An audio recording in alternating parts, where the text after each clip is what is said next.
Películas caseras del dictador que actuó con impunidad, del dictador que sobrevivió después de la muerte de Hitler y Mussolini.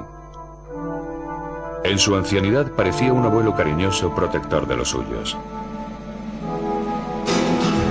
Esta es la historia, sin embargo, del hombre que se convirtió en el general más joven de Europa desde Napoleón, que alcanzó el poder en un golpe de Estado concebido por su hermano, que ocultó al mundo sus acuerdos con Hitler, que creía haber sido designado por Dios para llevar a cabo una cruzada que salvara a España, y que firmó condenas de muerte mientras se tomaba una taza de café. Esta es la historia del general Franco.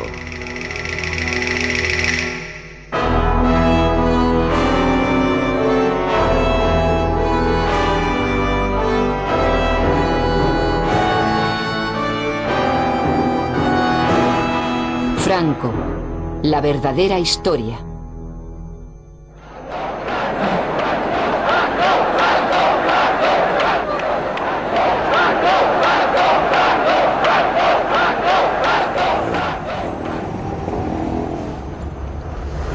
Actualmente, en la Nueva España, Franco ha sido borrado totalmente de la memoria, suprimido en un voluntario acto de amnesia colectiva. Da la sensación de que su historia es demasiado bochornosa, demasiado dolorosa para recordar, como un libro que nadie se atreve a leer. Como consecuencia de ello, se ha tejido alrededor de su memoria un entramado de leyendas que empieza ahora a clarificarse, permitiendo que emerja el verdadero Franco.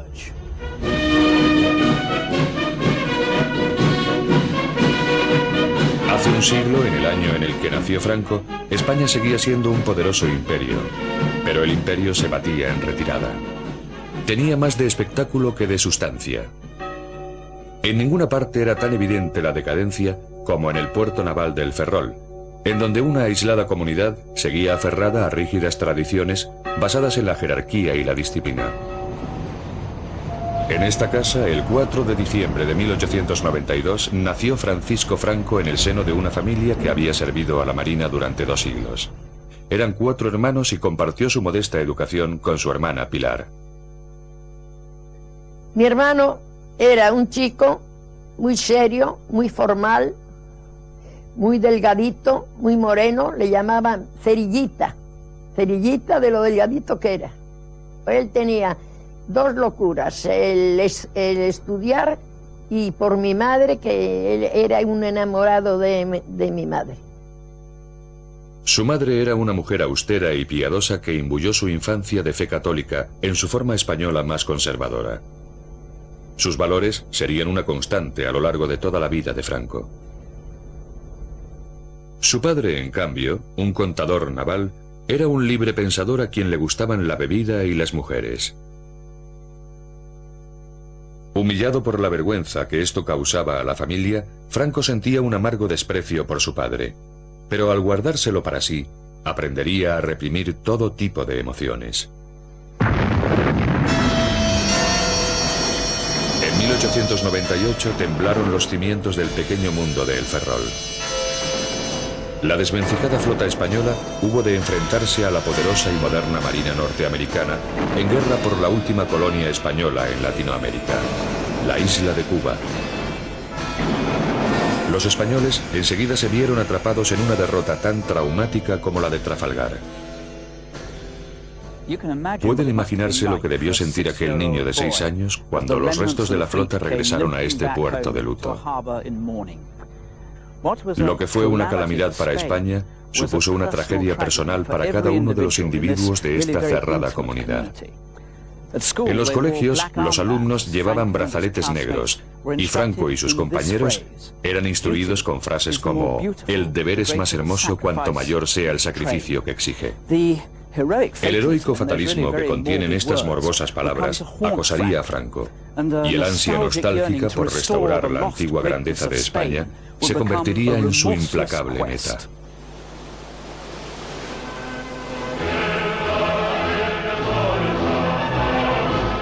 A los 14 años, Franco dejó su hogar por la ciudad de Toledo, en donde había sido encontrada una plaza para él en la Academia Militar de El Alcázar.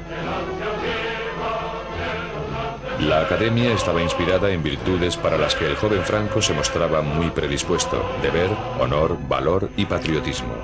Como muestra de ello, poseía hasta su propio himno heroico.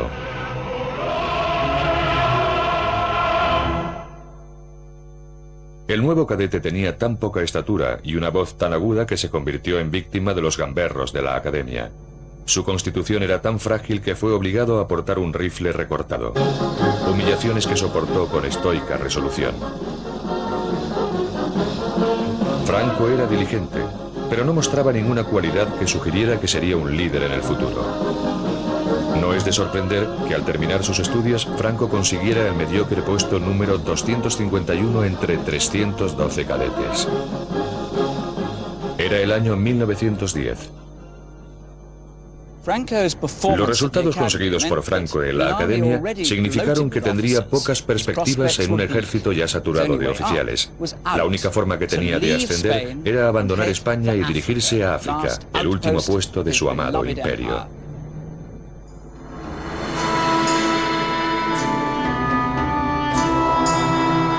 Marruecos, una tierra despiadada a la que España había estado atada desde hacía siglos.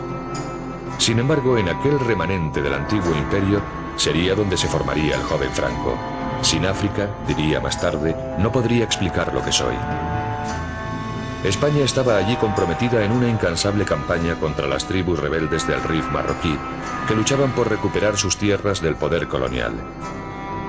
En aquella lucha sin cuartel, Franco haría alarde de cualidades que hasta entonces habían pasado desapercibidas. No solo era tenaz, sino que parecía no temerle a nada. Mantenía férreamente la disciplina bajo el fuego enemigo. Ello, además de las bajas de muchos de sus camaradas, lo condujo a un rápido ascenso. El índice de bajas era tan alto que a los heridos se les dejaba morir por rutina en el lugar en el que habían caído. Al sobrevivir a tales peligros, Franco empezó a parecer intocable. Pero no lo era. El inevitable telegrama a casa informó de que había sido gravemente herido en el estómago. Mucho tiempo después, él mismo narró a su hija Carmencita cómo había escapado de la muerte. Él estaba tendido en la camilla y veía que iban recogiendo a los demás heridos y los iban depositando en unas camionetas y se los llevaban. Y que a él no lo llevaban. Entonces eso le chocó y llamó al médico que pasaba por allí y le dice el médico: no, a ti, Franquito, te dejamos, no podemos llevarte porque tienes una herida de vientre y nada, es inútil. Y entonces mi padre tenía un asistente marroquí y le dice: dame tu mosquetón, y le dio su arma. Entonces la cargó y apuntó al médico y le dijo: en el próximo camión yo salgo, si no tú también tendrás un tiro. Entonces el otro: no te pongas así, y que entonces lo evacuó. Su contacto con la muerte dio origen a una leyenda. Franco contaba con la protección divina. Él mismo empezó a creérselo, mientras los rudos soldados que estaban bajo sus órdenes lo contemplaban admirados. Es el primero que sale en avanzadilla. Lo he visto caminar delante de todos los demás mientras ellos apenas podían levantar la cabeza de la cantidad de balas que caían a su alrededor. Mira simplemente a un tipo con unos ojos muy serios. Dice: ejecutadlo, y se da la vuelta sin más. Está muy aislado. No es amigo de los demás oficiales, que se van de juerga y se emborrachan. Él se queda solo en su tienda. Después de estar 14 años de servicio, el mediocre teniente había ascendido con tanta rapidez que cuando abandonó Marruecos de regreso a la península en 1926, se había convertido en el general más joven de Europa desde Napoleón. De vuelta en Madrid, el general de 33 años estaba muy solicitado. Era una celebridad y tuvo hasta la osadía de interpretarse a sí mismo en un largometraje.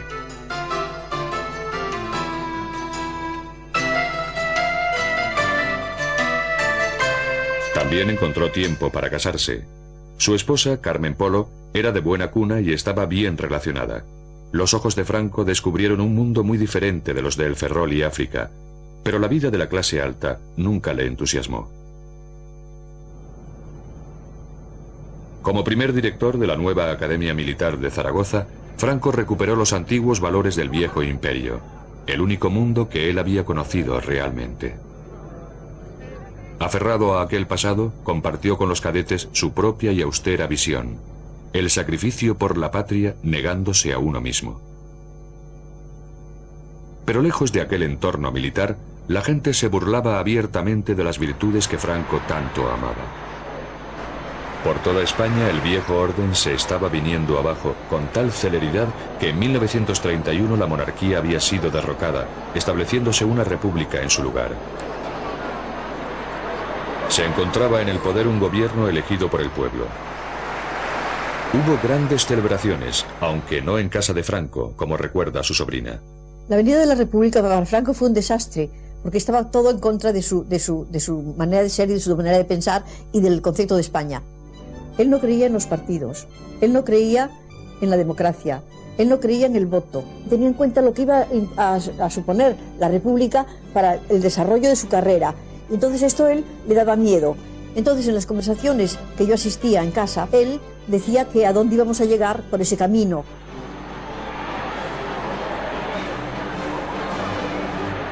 El nuevo Estado era sin duda frágil y se debatía peligrosamente entre la izquierda y la derecha en una nación profundamente dividida. En 1934, la tensión explotó cuando los mineros de Asturias se levantaron contra el gobierno. Al haber una coalición conservadora en el poder, se le encomendó a Franco aplastar la revolución, una labor que llevó a cabo con escrupulosa dureza. 2000 mineros resultaron muertos o heridos. Más tarde, Franco sería apodado por los izquierdistas el carnicero de Asturias.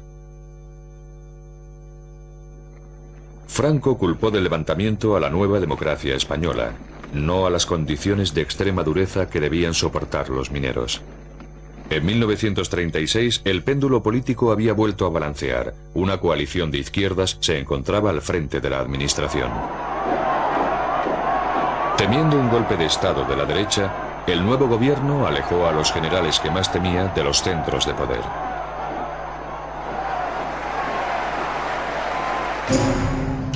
Franco fue desterrado a las aisladas Islas Canarias, a 1300 kilómetros de Madrid. En Tenerife, el nuevo comandante militar, su esposa Carmen y su única hija, Carmencita, eran cuidadosamente observados por las autoridades republicanas leales, que se aseguraron de intervenir el teléfono de Franco, de abrirle el correo y de vigilar todos sus pasos.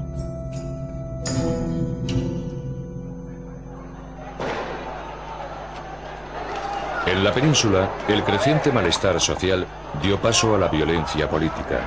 El gobierno sufrió fuertes presiones mientras la espiral de provocación y represalias se transformaba en un estallido de odio generalizado. En julio de 1936, los generales disidentes decidieron que había llegado por fin el momento de dar un golpe de Estado y derrocar al gobierno. Dice la leyenda que desde su exilio en Canarias, Franco fue la mano oculta tras el alzamiento militar que pronto conduciría a España a una guerra civil. Pero lo cierto es que él era demasiado calculador para iniciar una aventura tan arriesgada y, por lo tanto, se mantuvo a cuidadosa distancia de aquellos colegas suyos que estaban ciertamente tramando el derrocamiento de la República. Franco solo se unió a los rebeldes en el último momento y porque fue forzado a ello por circunstancias totalmente imprevistas. La planificación del golpe de Estado estaba en manos del general Mola. Ya que Franco se había comportado como un héroe en Marruecos, Mola le pidió que encabezara el alzamiento allí. Los rebeldes habían contactado ya con simpatizantes en Londres para elaborar un plan que obligase a Franco a tomar parte. Desde el aeropuerto de Croydon se fletó un avión para garantizar que si Franco se echaba atrás, pudiera ser trasladado en avión desde Canarias a Marruecos al estallar el alzamiento. Al piloto, el capitán Cecil Bev, no se le dijo nada sobre su verdadera misión. Me preguntaron si quería viajar a las Islas Canarias para recoger a un líder del RIF y comenzar una revolución en Marruecos. Pensé, qué aventura. En aquel entonces yo tenía una relación muy interesante con una de las chicas del Desert Song, donde se encontraban los líderes del RIF. De manera que pensé, qué coincidencia, voy a ayudar a un líder del RIF a comenzar una revolución.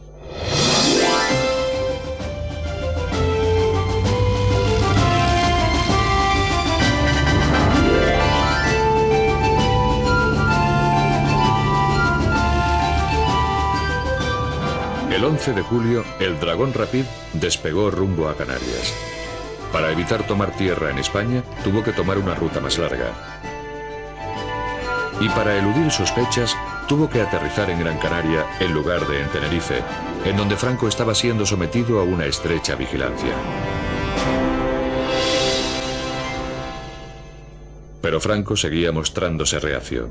De hecho, mientras el avión estaba en pleno vuelo, envió un mensaje cifrado a los rebeldes diciéndoles: «No me moveré de aquí, no me uniré a vosotros». En España, Mola se encolerizó, pero insistió en que el golpe siguiera adelante de todas formas. En aquel momento, el destino intervino decisivamente. El día 13 fue hallado el cadáver de un influyente político de derechas, Calvo Sotelo. Había sido asesinado por la policía republicana en un ajuste de cuentas. Los generales rebeldes decidieron entrar en acción.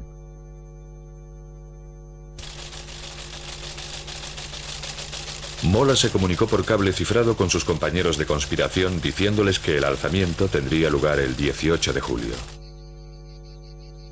Ahora que nada podía detener el golpe, Franco tuvo que elegir. Sopesó cuidadosamente las ventajas y, al comprender que nadie estaba a salvo, se declaró finalmente a favor de los rebeldes.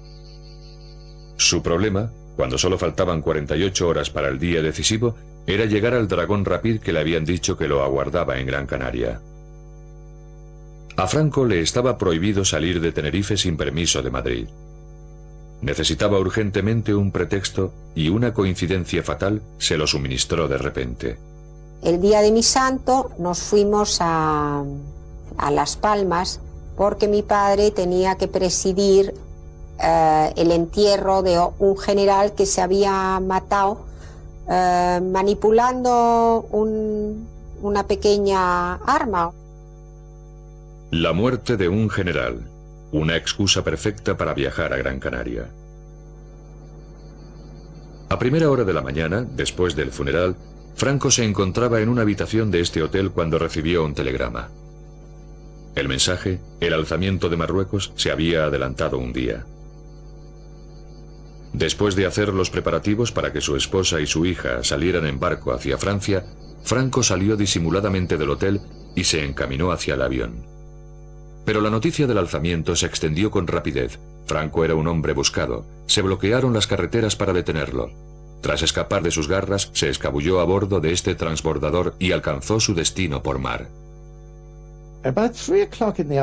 A eso de las 3 de la tarde, en voz oí pronunciar la frase: «Aquí viene».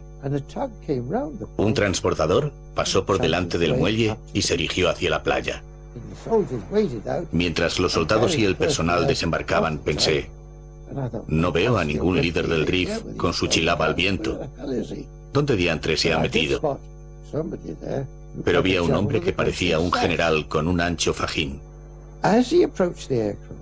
Cuando se acercó al avión, me fue presentado como el general Franco. Subió a bordo. Yo entré en la cabina, puse en marcha los motores y despegamos. En la península, los rebeldes tenían problemas. En lugar de conseguir el control en toda España, solo lograron hacerse con 2 zonas. Para conquistar el resto del país, necesitaban urgentemente la ayuda del ejército español destacado en Marruecos.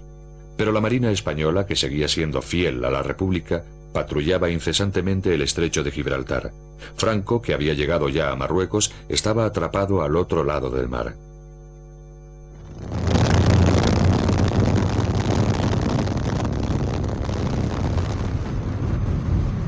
Sin embargo, el ejército de Marruecos emprendería muy pronto el viaje a la península. Al llegar a Marruecos, Franco pidió ayuda por cable a los dos únicos líderes extranjeros con probabilidades de responder, Hitler y Mussolini. Ambos accedieron a suministrarle los aviones que necesitaba para organizar el primer traslado de tropas por avión de la historia, salvando así tan chapucero golpe.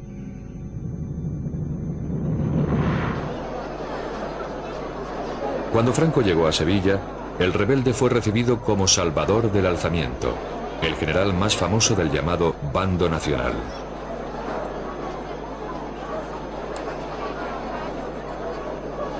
Antes de emprender su ofensiva, decidió enviar un mensaje al mundo exterior que expresaba el futuro incierto que impondría en toda España.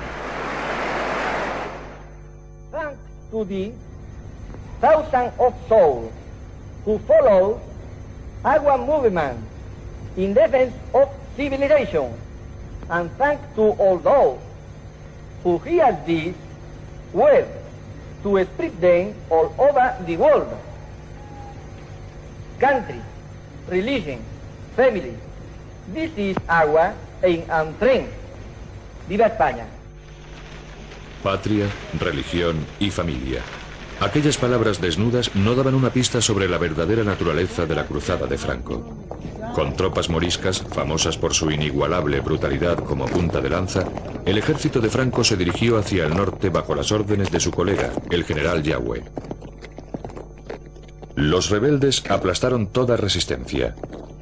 Badajoz demostraría al resto de España lo que les pasaría a quienes opusieran resistencia. Pero el objetivo de Franco no era simplemente conquistar, sino llevar a cabo una limpieza, como él mismo afirmó. De manera que cuando cayó la ciudad, cientos de sospechosos fueron reunidos y conducidos a través de la ciudad. Un periodista portugués, Mário Neves, fue testigo de lo sucedido.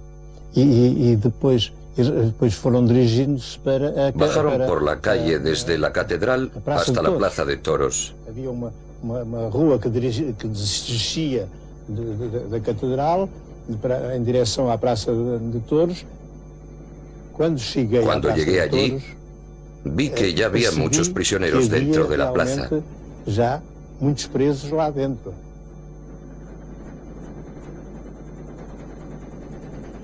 Iam buscá-los. La mayoría de los prisioneros estaban encerrados en los toriles en donde solían estar los toros. Los sacaron y los condujeron al centro de la plaza, en donde los fusilaron.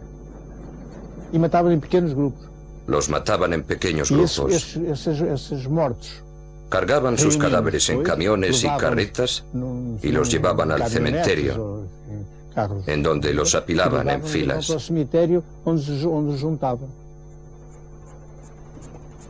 Se calcula que fueron masacradas allí unas 2000 personas, muchas de ellas civiles. En aquel espantoso conflicto se cometieron atrocidades en ambos bandos, pero los nacionales fueron sistemáticos. Como Franco dijo, no habrá tregua ni compromiso. Seguiremos adelante, cueste lo que cueste.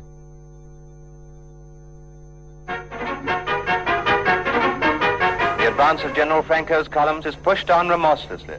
White troops and Moors, well armed and trained in modern methods of warfare, supported by powerful artillery, overcome the resistance of government. Madrid era su destino, pero Franco desvió de repente a sus tropas hacia una ciudad sin ninguna importancia estratégica, pero con un gran significado simbólico. Aquí, en el Alcázar de Toledo, grupos de familias nacionales estaban atrapadas en las bodegas de la antigua Academia de Franco, soportando terribles privaciones. Bajo el asedio de la milicia republicana, su rescate era una cuestión de honor, y para Franco, una ocasión inmejorable para aumentar su prestigio, aprovechando un drama que había cautivado la atención de la opinión pública.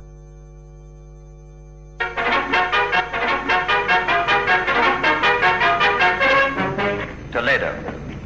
Through the ruins of the Alcazar stormed the relieving troops and the garrison is saved. Men who had given up hope of life, who had received the last rites of the church, who had determined to die fighting rather than be taken alive, meet their deliverers. Aquel fue el momento de la verdad y sería presenciado por todo el mundo. Franco como Salvador. Solo que Franco no estaba allí. Cuando llegó realmente, se reprodujeron meticulosamente las escenas para mostrarlo como el hombre destinado para España. algo en lo que sin duda se había convertido.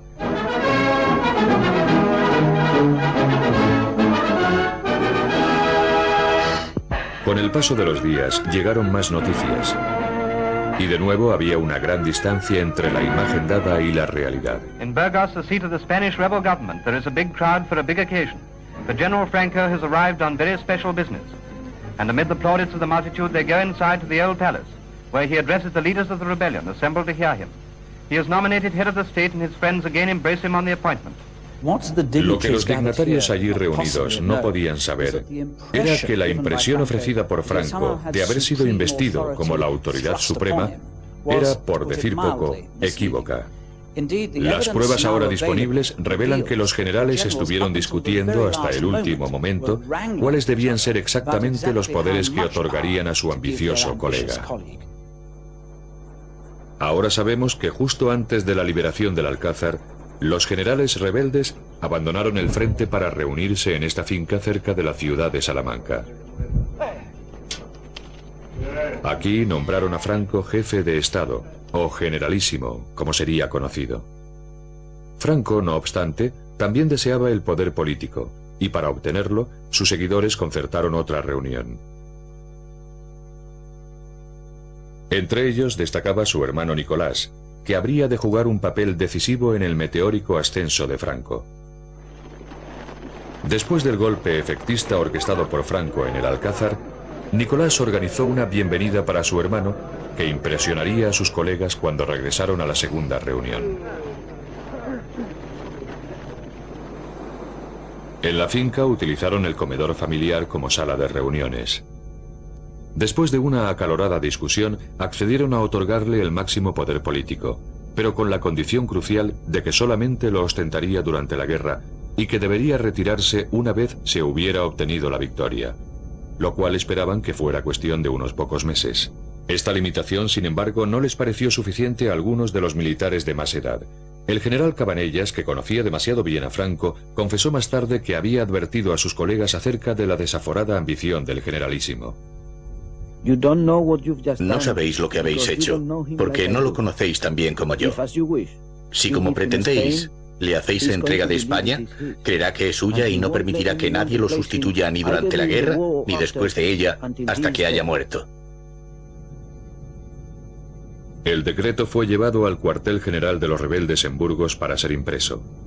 Pero en el documento había sido omitido del texto la crucial condición, para asombro de aquellos que creían estar al mando, como Ramón Garriga.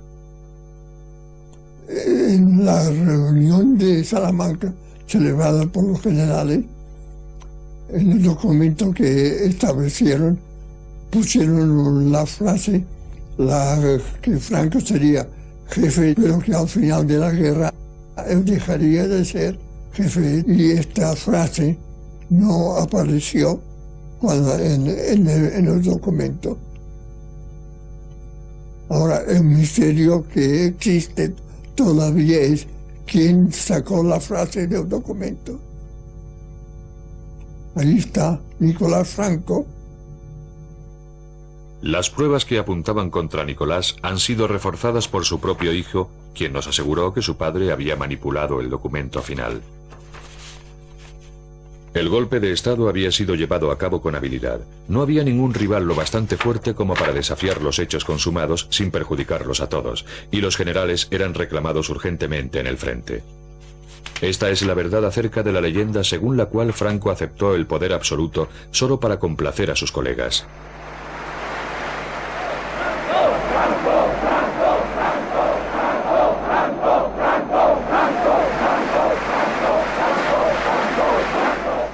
Cuando Franco salió al balcón para saludar a la multitud congregada ahí abajo, sabía algo que ellos desconocían, que ahora era de hecho su dictador de por vida. A partir de entonces, Franco dejaría de ser un simple mortal.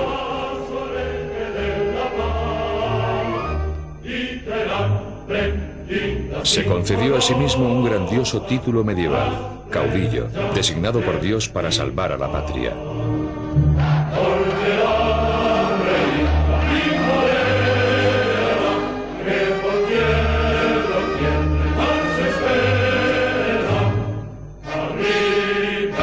proclamar que la suya era una cruzada santa, comprometió a los jefes de la Iglesia Católica con su causa.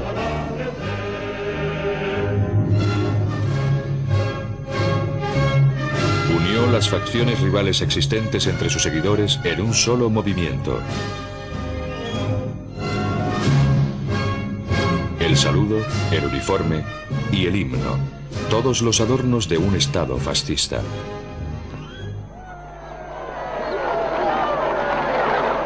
El caudillo se rodeó entonces de todo el boato del poder, incluyendo una guardia de honor formada por tropas moras.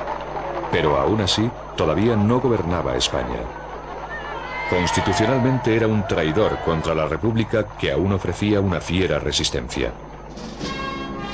A pesar de las apariencias, la situación de Franco no era tan sólida como parecía. Para ganar la guerra necesitaba más armas, más hombres, y de nuevo se volvió hacia Hitler y Mussolini, asegurándoles que esta también era su cruzada.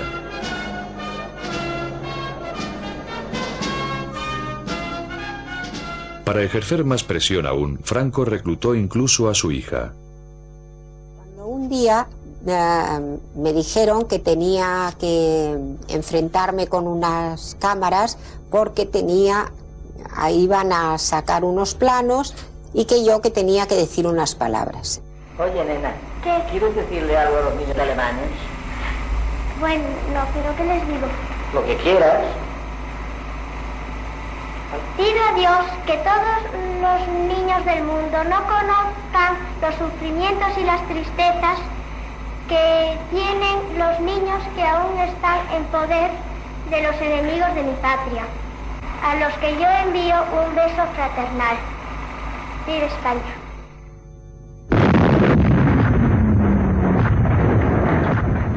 En su cruzada por limpiar profundamente España, el generalísimo decidió aniquilar al enemigo no rápidamente, sino por agotamiento. Al principio, su estrategia desconcertó a los alemanes e italianos, de cuyo apoyo tanto dependía. Pero estos pronto comprendieron la existencia de un propósito oculto. Los generales alemanes se sentían frustrados porque, desde su punto de vista, Franco avanzaba con demasiada lentitud y demasiada precaución, sin correr ningún riesgo, y sopescharon que lo hacía para consolidar su propia situación política. Opinaban que se habría podido ganar la guerra fácilmente un año antes si hubiera puesto en práctica normas estratégicas corrientes. Al prolongar la guerra para garantizar la sumisión absoluta de toda España, Franco hizo que su nación pagara un alto precio. Tras 33 meses de incesante conflicto, el país estaba arrasado. Las bajas se contaban por cientos de miles. Gran número de personas habían perdido su hogar y desfallecían de hambre. Miles huyeron al exilio. Una nación dividida había sido rota en pedazos. En la primavera de 1939, el tímido muchacho que apenas podía sostener un rifle tenía un pueblo a sus pies. Ahora por fin uniría a España en el temor de Dios y devolvería su antiguo esplendor al imperio en decadencia.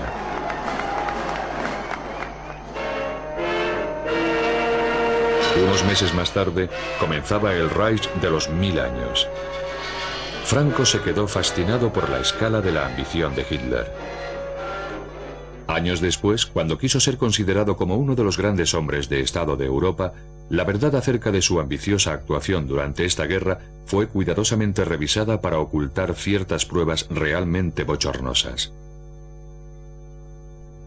Los seguidores de Franco se han esforzado mucho por convencer al mundo de que su hombre jugó un papel muy astuto durante la Segunda Guerra Mundial y de que, a pesar de las fuertes presiones para que se uniera al eje, se impuso con fuerza para mantener a España al margen de la guerra y de que en realidad no había sido más que un espectador patriótico de aquel gran cataclismo.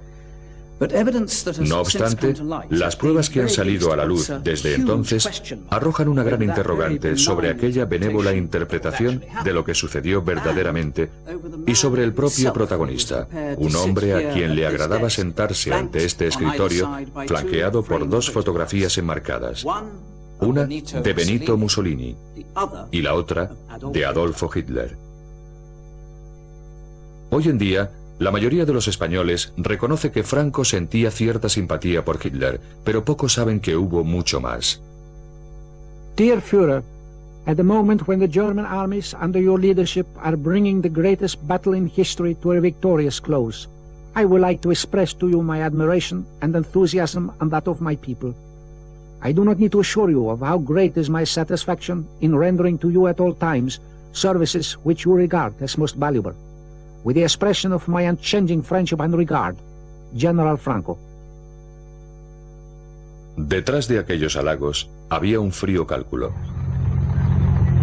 En junio de 1940, mientras los panzers alemanes bombardeaban Europa, el caudillo pensó en hacer realidad sus propios sueños imperiales siguiendo la estela de las conquistas nazis. Estando Francia ocupada y Gran Bretaña con muchas posibilidades de caer pronto bajo el yugo, Hitler tendría pronto Europa en sus manos. Al menos eso le parecía a Franco.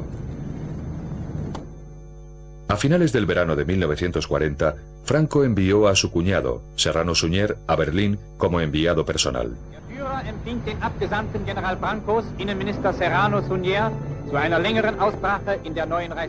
A Serrano se le encomendó que informase a sus anfitriones de que España entraría en guerra en el bando alemán a cambio de ayuda y armas y un buen trozo de África del Norte en donde volver a instaurar el imperio español. A los alemanes no les impresionó la oferta, como descubrió el enviado de Franco en un humillante encuentro con el ministro de Asuntos Exteriores nazi.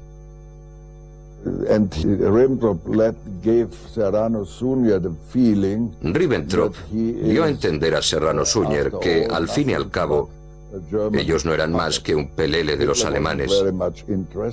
A Hitler no le interesaba demasiado lo que España necesitaba para tomar parte en la guerra.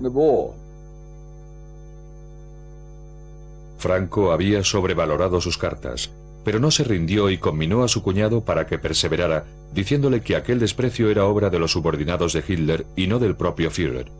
Serrano pronunció entonces un discurso grabado por los alemanes, pero suprimido más adelante por los españoles. Este documento ha sido descubierto recientemente. España falangista de Franco trae al Führer del pueblo alemán su cariño y su amistad, y su lealtad de ayer, de hoy y de siempre. Unas semanas después, Hitler cruzaba Francia. Su destino final, la frontera española para conocer personalmente al caudillo. El rumbo de la guerra había dado un giro. Si lograba asegurar un pacto con Franco, España podría ser útil al eje a la hora de someter a Gran Bretaña.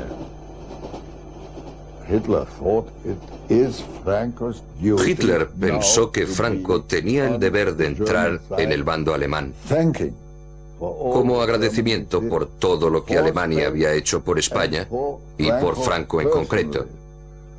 Actualmente en España, se piensa que Franco acudió a la cita con Hitler totalmente decidido a pedir lo imposible para de esa forma mantener a España al margen de la guerra. Las pruebas demuestran lo contrario. Acompañado por su cuñado, Franco partió de San Sebastián hacia su fatal encuentro en Hendaya, a solo 25 kilómetros de la frontera francesa.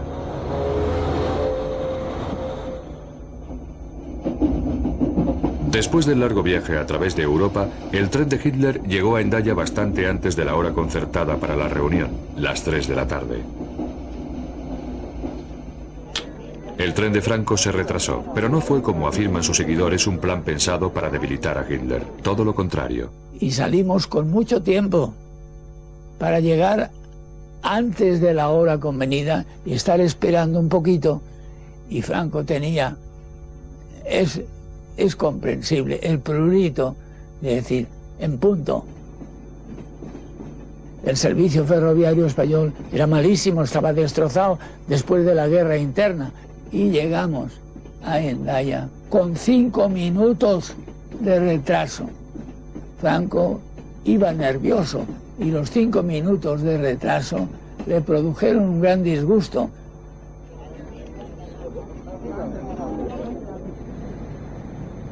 Franco, en lugar del retraso de la elección, lo que hizo es que Hitler le dio la mano y Franco le cogió a Hitler su mano con las dos suyas para ser más afectuoso todavía.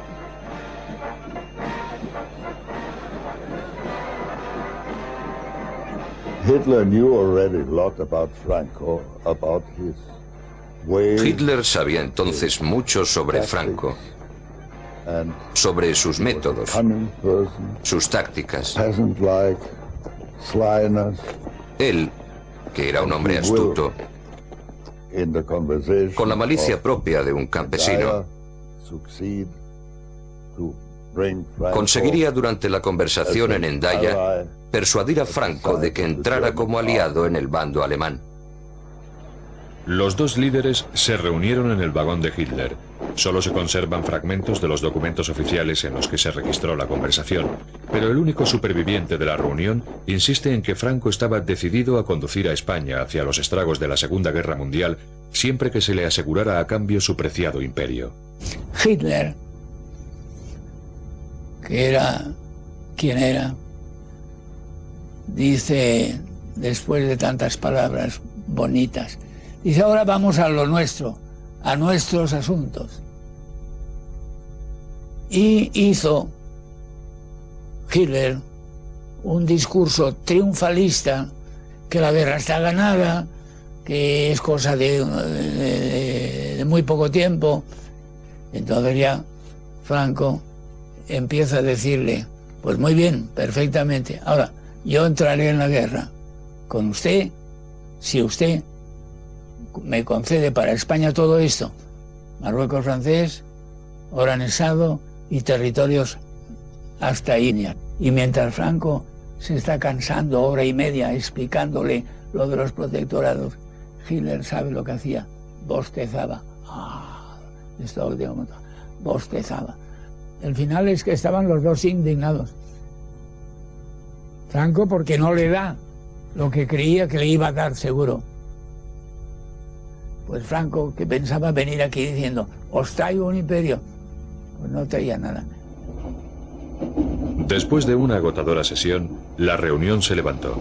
Incapaz de pagar el precio exigido por Franco sin poner en peligro otras prioridades, Hitler regresó a Berlín.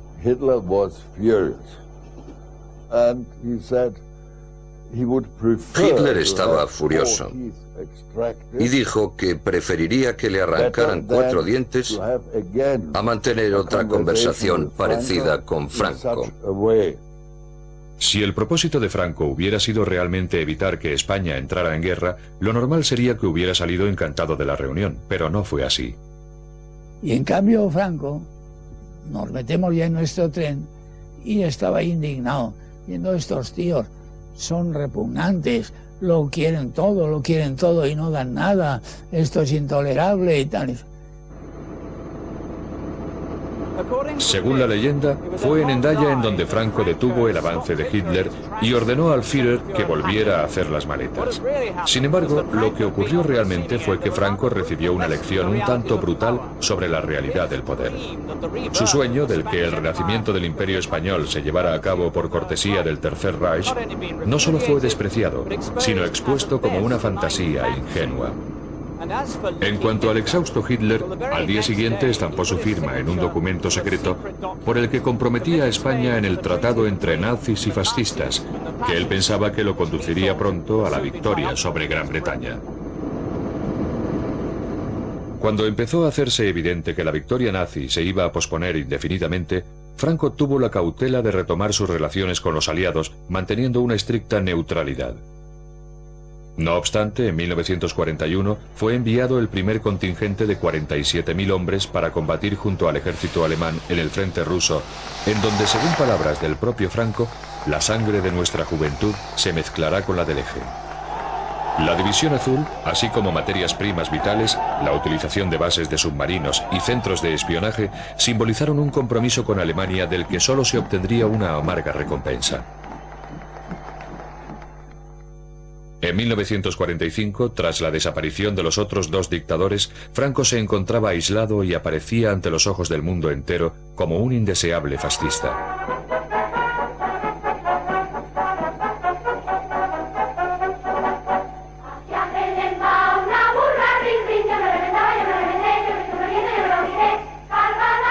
Cuanto más se aislaba España del resto de Europa, más se encerraba el caudillo en su nostalgia, presidiendo como un antiguo monarca católico las teatrales manifestaciones de homenaje público.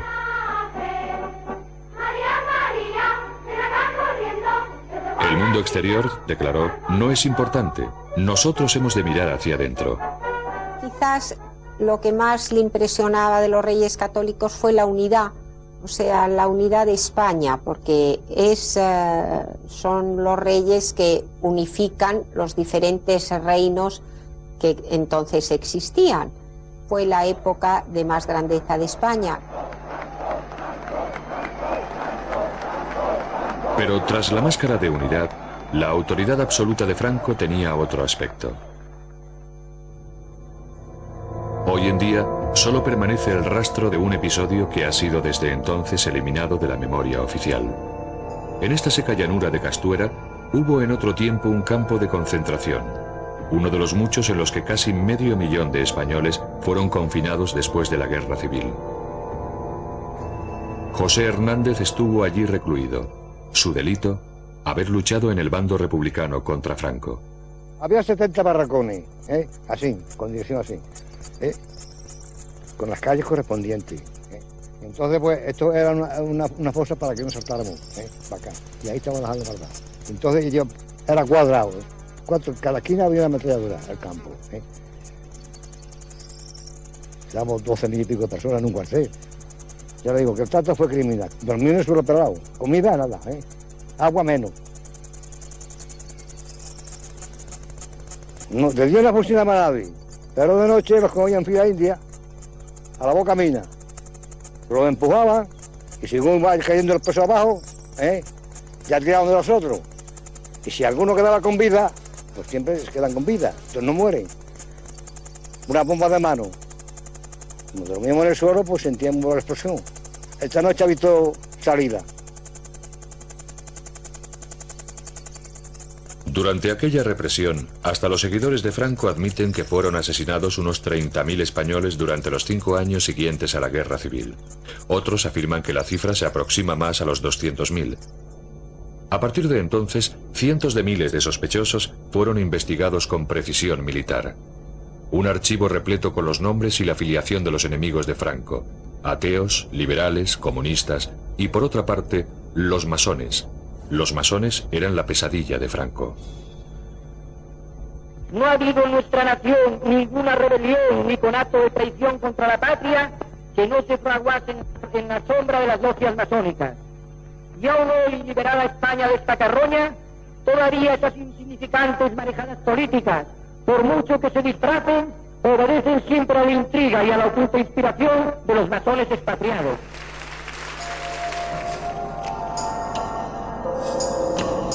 El odio que Franco sentía por la masonería era tan obsesivo que llegó incluso a construir su propia logia masónica como recuerdo permanente de aquel particular descenso al infierno.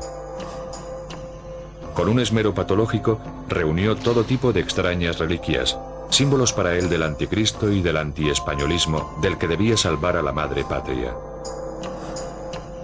Y por lo tanto, la masonería, al igual que el comunismo, estaba prohibida. Franco presidía un sistema judicial en el que la pena máxima por un acto de subversión era la muerte. Ni a pesar de las advertencias de sus colaboradores, temía tomar él mismo la decisión final. Franco no era un sanguinario, no es que le gustara la sangre, pero él actuaba como con leyes de guerra, consideraba enemigos a los que no pensaban como él. En su mente estaba que el bien de España era él, y era lo que él disponía. Las sentencias de muerte, había un jefe jurídico de su gabinete que con todos los juicios militares, porque se hacían los juicios militares, le llevaba los casos con una explicación de cada caso. Y entonces él las solía firmar tomando café después de comer. Iba este señor, llevaba los papeles y allí se firmaba, este sí y este no. Esto es muy duro, pero es que es así. Franco decretó que se construyera un monumento en honor de aquellos, y solamente aquellos que habían entregado su vida durante la guerra civil en defensa de los ideales que él representaba. El mausoleo sería excavado en las rocosas entrañas de la tierra y recibiría el nombre de Valle de los Caídos. Entre los trabajadores, más de 20.000 hombres, había cuadrillas de prisioneros republicanos que trabajaron allí durante 20 años para que, según palabras de Franco, pudieran redimirse a través del trabajo. Coronando aquellos siniestros ideales, Franco colocó una enorme cruz más alta incluso que la Torre Eiffel.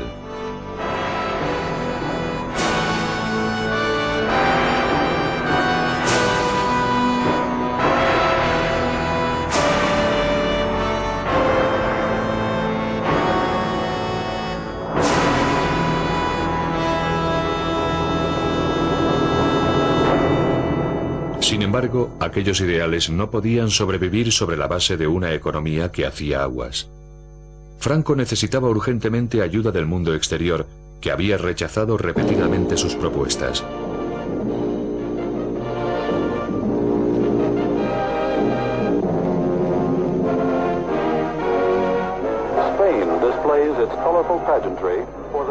En 1959, el líder del mundo libre puso pie en un país que había sido condenado al ostracismo por las demás democracias. Pero era la época de la Guerra Fría, y España ofrecía un puesto estratégico contra la Unión Soviética. Además, el enemigo de mi enemigo es mi amigo, aunque este se llamara Franco. Generalissimo, ladies and gentlemen, let me assure you of my satisfaction that at long last I have fulfilled an ambition of mine almost of a lifetime, to come to Spain, to Madrid, and to see the Spanish people. Para el caudillo, Ike era una presa vital, y Franco sabía perfectamente cómo seducirlo. El intérprete del presidente en aquella visita lo recuerda con claridad. Esta enorme avenida de varios kilómetros de largo estaba repleta de gente empujando hacia el centro de la calle. Fue una impresión extraordinaria. Estaba empezando a oscurecer y la gente gritaba. Franco había organizado una bienvenida que diera al presidente la impresión de que aquella tierra feliz debía ser ahora acogida con los brazos abiertos por las naciones civilizadas. Eisenhower estaba asombrado por las gigantescas dimensiones de aquella multitud que empequeñecía cualquier cosa que hubiéramos visto antes. Lo miré y vi que reaccionaba muy positivamente ante aquel público tremendamente entusiasta. Los vítores eran realmente atronadores.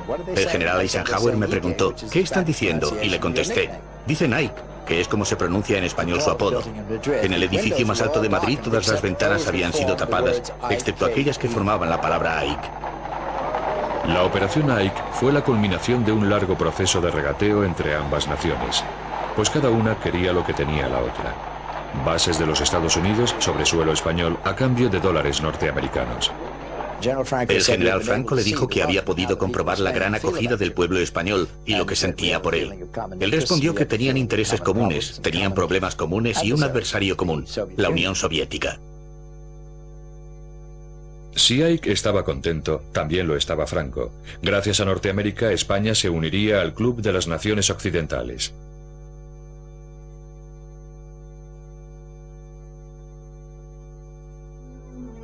Por fin, Franco podía empezar a relajarse y a cultivar una imagen diferente. Ya no era el caudillo en plena cruzada, sino un hombre paternalista y generoso que protegía al pueblo español.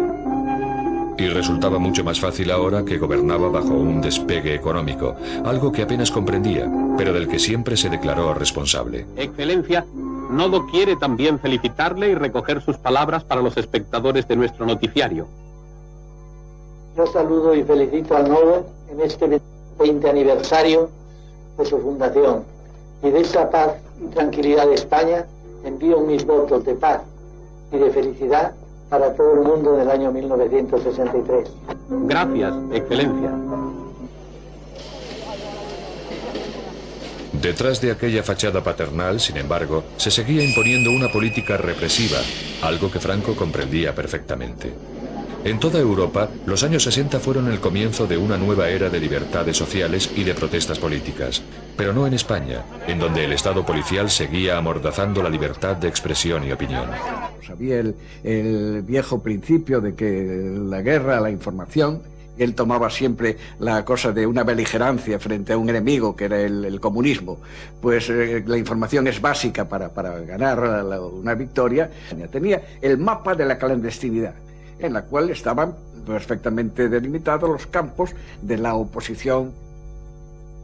Franco no comprendía los cambios que agitaban al mundo exterior y sentía una profunda adversión por el modo en el que empezaban a infiltrarse también en España. Era un anciano que se refugiaba cada vez más en la seguridad nostálgica de la finca privada que se había construido en El Pardo. Para el resto de los españoles, se fue convirtiendo poco a poco en un fantasma de sí mismo que planeaba perpetuamente sobre su destino, incapaz de ceder y que se negaba a marcharse. Dentro de El Pardo, Franco pasaba largas horas viendo películas en donde revivía las historias épicas del glorioso pasado español.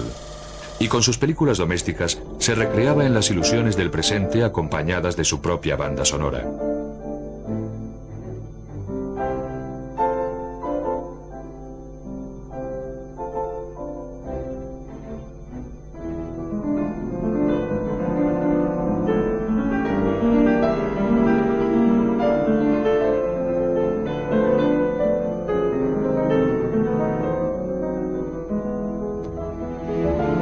La forma en la que ascendió al poder y la verdadera naturaleza de su gobierno totalitario podían ahora cambiar de enfoque, y aquel amable anciano podía alardear de haber llevado a cabo una misión en nombre de su creador.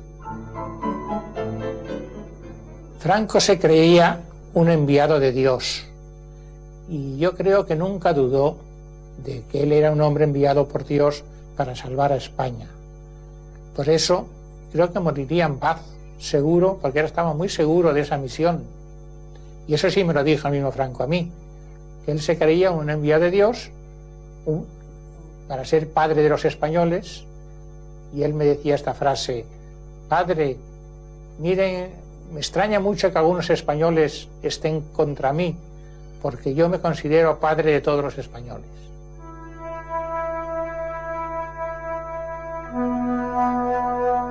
Franco murió el 20 de noviembre de 1975 a los 83 años de edad.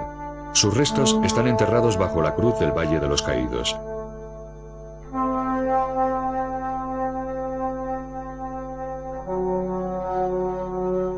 La huella de este hombre ha quedado grabada de forma indeleble en la historia de España. Los españoles rechazan ahora aquel pasado, pero todavía lo encuentran demasiado molesto para identificarse con él como individuos y como nación.